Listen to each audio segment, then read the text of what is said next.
opening poem of my new book, which I just finished shortly before our trip.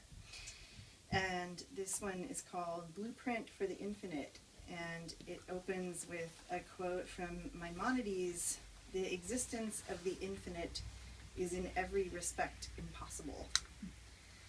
And actually, just to say how I got to, I had wanted to write a poem. I dreamed the phrase "blueprint for the infinite," and then I wanted to write a poem about the infinite, and I was walking around the library in Vermont on maybe the coldest day that has ever happened in the United States. It was like negative 62 or something, and I thought, I'm going to pick up Maimonides and see if he has something to say about the infinite. And this was the first thing that I saw. Here is pretty much how things happen. Out in the snow, a figure waddles his way up the hill, and the freezing wind blows so hard that the bundle we know as him smashes into a rock. One dizzy sparrow grazes the windshield of a Camry halfway back from Thanksgiving in Des Moines, and 192 cars trailing behind on black ice skitter and crash outside Battle Creek. Someone calls an ambulance, someone else calls the newspaper. Somewhere in the rubble of the wreckage, someone dies so quickly their life ends before the telephone is answered.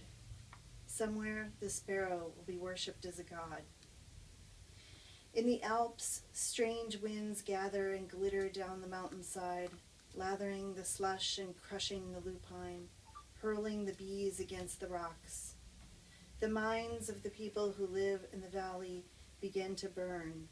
Alpine wind, I'm going to say this wrong, föhn.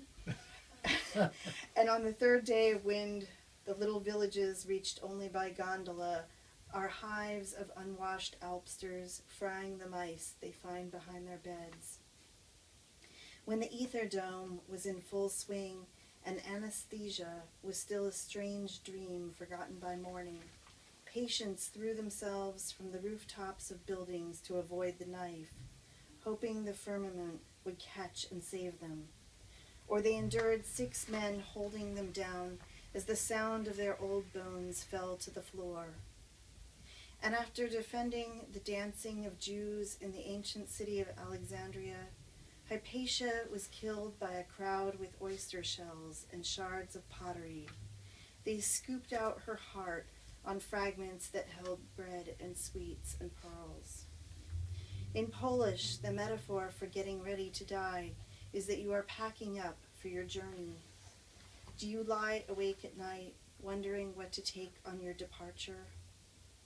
The universe, says Maimonides, is composed of substance and accidents, and the heart, he says, is in constant motion, ruling over the other members.